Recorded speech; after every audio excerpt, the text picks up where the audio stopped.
नमस्कार, आप देख रहे हैं हमारी खास सीरीज व्हाइट हाउस और आपके साथ में विजेंद्र सोलंकी। क्या अमेरिका में ट्रंप का आना रूस और यूक्रेन पर विजयश्री दिलवा देगा या हैरिस का आना यूक्रेन को रूस पर मजबूत कर देगा? क्या चीन, ताइवान, भारत का भविष्य यानी अर्थव्यवस्था, अंतर्राष्ट्रीय कद, ये सब तय होगा अमेरिका के व्हाइट हाउस में कौन होगा, कमला हैरिस या डोनाल्ड ट्रंप? सवाल यह भी है कि अमेरिका के लगभग एक साल चलने वाले चुनाव में वो मुद्दे कौन कौन से हैं जो चुनाव को प्रभावित करते हैं, वो कौन कौन से स्टेट हैं जो पूरे चुनाव की दशा और दिशा तय करते हैं। हर सवाल का जवाब आपको देंगे, क्योंकि ये है फर्स्ट इंडिया की अमेरिकी चुनाव पर खास सीरीज व्हाइट हाउस।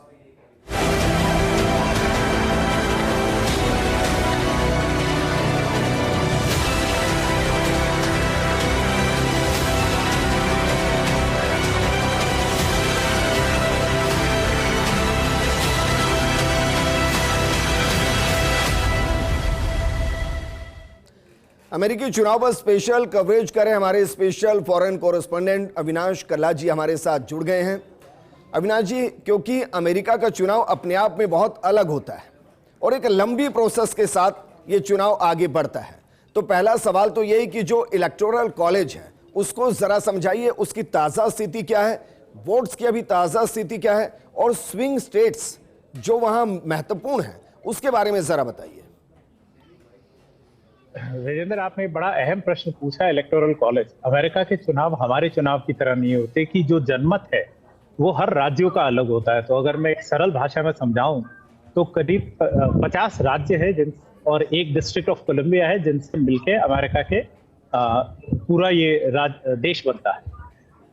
हर जो स्टेट है उसके अलग इलेक्टोरल कॉलेज वोट्स होते हैं और ये उनकी जनसंख्या के हिसाब से होते हैं। तो टोटल 538 इलेक्टोरल कॉलेज वोट्स है और जो 270 पा लेगा वो व्हाइट हाउस में जाएगा। तो ये एक स्थिति है। और अमेरिका के राज्यों की भी एक बड़ी अलग पहचान है। जैसे अगर हम कैलिफोर्निया देखें, जो सबसे बड़ा राज्य है जहां से 54 इलेक्टोरल कॉलेज वोट्स आते हैं, तो वो दशकों से, अगर मैं रोनाल्ड रेगन का चुनाव हटा दूं 80s का, तो वो हमेशा से डेमोक्रेटिक पार्टी की तरफ वोट करता है। तो उसे ब्लू स्टेट कहते हैं क्योंकि वो डेमोक्रेटिक का रंग है। तो कुछ भी परिणाम रहे, डेमोक्रेटिक पार्टी में 54 वोट तो वहीं से आते हैं, उनका कैंडिडेट जीतता है।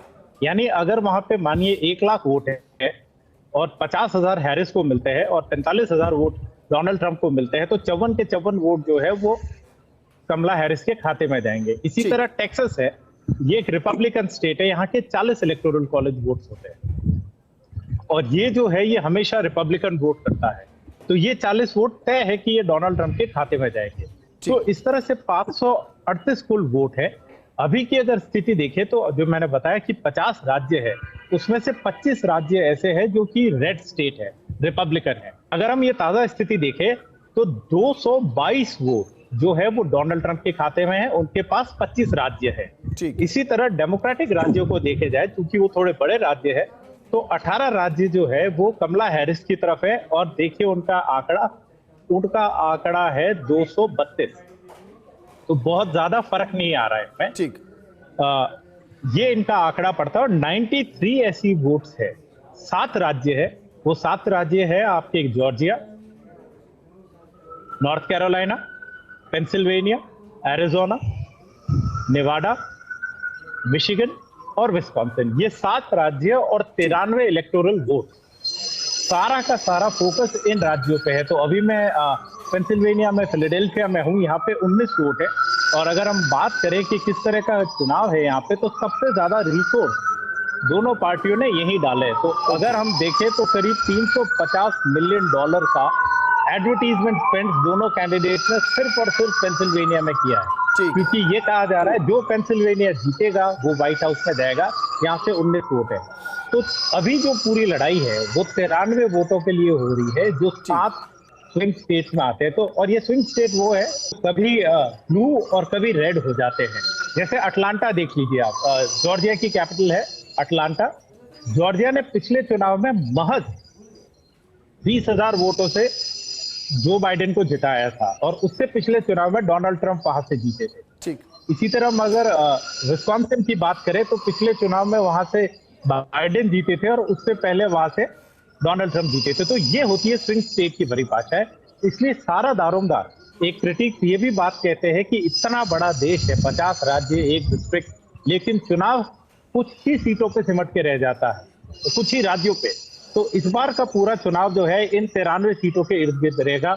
ये है इलेक्टोरल कॉलेज और स्विंग स्टेट की परिभाषा। ठीक है, लेकिन अविनाश जी, आपने नेक टू नेक फाइट का जिक्र किया। फाइट एक और चल रही है, वो रूस और यूक्रेन के बीच चल रही है। अमेरिकी जो है वो किधर की तरफ है? क्योंकि कहा जाता है कि भाई अगर ट्रंप हैं तो ट्रंप नेटो देशों को लेकर इससे पहले भी आलोचना कर चुके हैं, और ट्रंप को लेकर नेटो देश भी पूरे तरीके से खुश नहीं है कि भाई ट्रंप आएंगे। वो कंफ्यूजन की स्थिति में है। हैरिस के साथ वो स्थिति नहीं है, तो क्या उसका भी असर इस चुनाव में है कि अमेरिकन क्या चाहते हैं? जी बिल्कुल है, और ये इस चुनाव का नहीं, वॉर एक बहुत बड़ा मुद्दा है। वैसे देखा जाए तो अमेरिका की सबसे बड़ी इंडस्ट्री जो है वो वॉर है, बिकॉज ये हथियार एक्सपोर्ट करते हैं। लेकिन बिल्कुल, जो आपने सवाल पूछा, मैं दोनों चुनावों में जितना गया हूं, लोग कहते हैं हमें ये नहीं चाहिए कि अमेरिका किसी दूसरे के मसले में खुद जाए।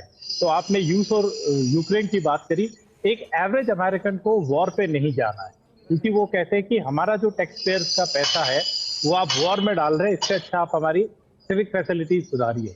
और ये वॉर नहीं, एक और बहुत बड़ा डिसाइडिंग फैक्टर होगा, जो अभी गाजा में युद्ध चल रहा है उसको लेके विस्कॉन्सिन और मिशिगन में एक बहुत बड़ा अरब और मुस्लिम समुदाय का वोट बैंक है, जो कि ट्रेडिशनली डेमोक्रेट्स को वोट करता है। ठीक। लेकिन जिस तरह का रवैया बाइडेन ने रखा कि उन्होंने नेतन्याहू को बुलाया, नेतन्याहू ने कांग्रेस को एड्रेस किया, और वो बात तो करते हैं कि मैं युद्ध रोकूंगा, लेकिन उनके जो एक्शन है वो उसको मैच नहीं कर पाते। तो इससे इन दो स्विंग स्टेट्स पे भी फर्क पड़ने वाला है। एक साइजेबल पॉपुलेशन है मुस्लिम वोट्स की, और वो या तो वोटिंग से दूर हट जाएंगे, यानी अपना बैलेट कास्ट नहीं करेंगे, उससे डोनाल्ड ट्रंप को फायदा पड़ता है, या वो रिपब्लिकन हो जाएंगे।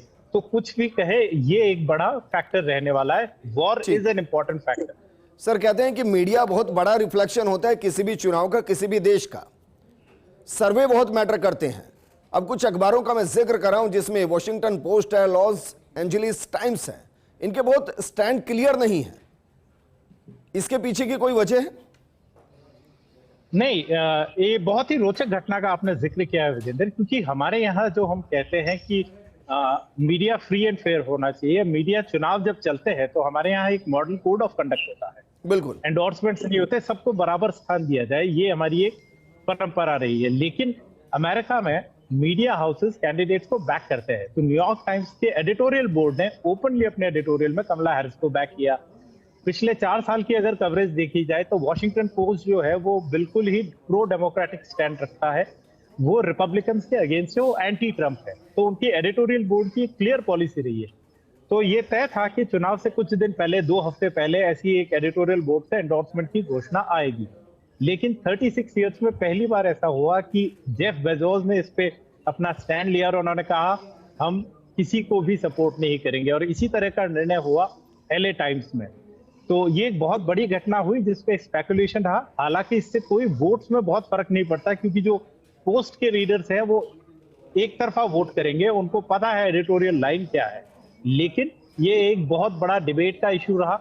इसे ये भी कहा जा रहा है कि कोई भी लोग अपनी साख पे नहीं आने देना चाह रहे, क्योंकि इलेक्शन कहीं पे भी जा सकता है। जहां 2 हफ्ते पहले 3% की एक मार्जिन दिख रही थी कि कमला हैरिस को एक कंफर्टेबल मार्जिन है, वो अब नेक टू नेक फाइट आ गई है दोनों में। तो कोई किसी तरफ चांस नहीं लेना चाहता, कोई किसी को नाराज नहीं करना चाहता। और एक और बहुत बड़ी बात, जेफ बेजोस ने अपने अखबार में एक खुद एडिट लिखा जिसमें कहा कि मीडिया की साख जो है वो आम लोगों के बीच में गिरती जा रही है, और हमें ये प्रयास करना चाहिए कि हम न्यूट्रल रहें और हमारी साख वापस लाएं। तो ये एक बहुत बड़ा एडमिशन रहा है एक मीडिया ओनर की खुद की तरफ से। तो इससे हेडलाइंस बनी, सुर्खियां बनी, ये टॉकिंग पॉइंट है, लेकिन मुझे नहीं लगता इससे वोट में बहुत बड़ा परिवर्तन आएगा। लेकिन हाँ, अमेरिका में परंपरा बहुत बड़ी चीज होती है, और ये एक परंपरा टूटी है इस बार। ठीक है अविनाश जी, बहुत बहुत शुक्रिया हमारे साथ जुड़ने के लिए और उन पहलुओं को समझाने के लिए जो वहां के वोटर्स को इन्फ्लुएंस करते हैं, या कहें कि वहां के पॉलिटिक्स को सीधे तरीके से डिसाइड कर दे कि वहां क्या होने वाला है। लेकिन हाँ, अमेरिका का चुनाव पहली बार ऐसा हो रहा है जहां नेक टू नेक फाइट नजर आ रही है व्हाइट हाउस को लेकर। आज के लिए फिलहाल इतना ही। नमस्कार।